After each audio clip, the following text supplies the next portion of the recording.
નમસ્કાર દર્શક મિત્રો, સૌ પ્રથમ તો આપનું V7 news digital media platform પર આપનું સ્વાગત છે। આપણે ઘણીવાર એવું સાંભળતા હોઈએ છીએ કે પત્રકાર પર હુમલો થયો છે, પત્રકારને જાનથી મારી નાખવાની ધમકી આપી છે।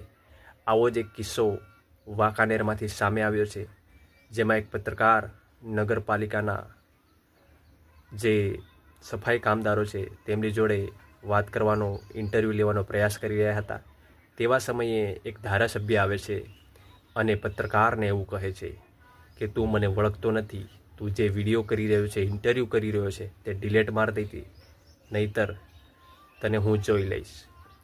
એવું કહેતાની સાથે જ પત્રકાર તેઓને સવાલ કરે છે, તો પત્રકાર સવાલ કરતાની સાથે જ ધારાસભ્ય છે તે ઉશ્કેરાઈ જાય છે અને તેઓનો પત્રકારનો મોબાઈલ લઈ અને વિડીયો ડિલેટ મારવાનું કહે છે।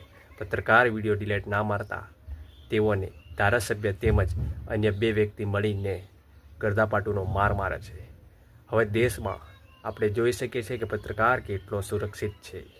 નમસ્કાર, જોતા રહો V7 news digital media platform અને ચેનલને લાઇક, સબસ્ક્રાઈબ કરવાનું ભૂલશો નહીં।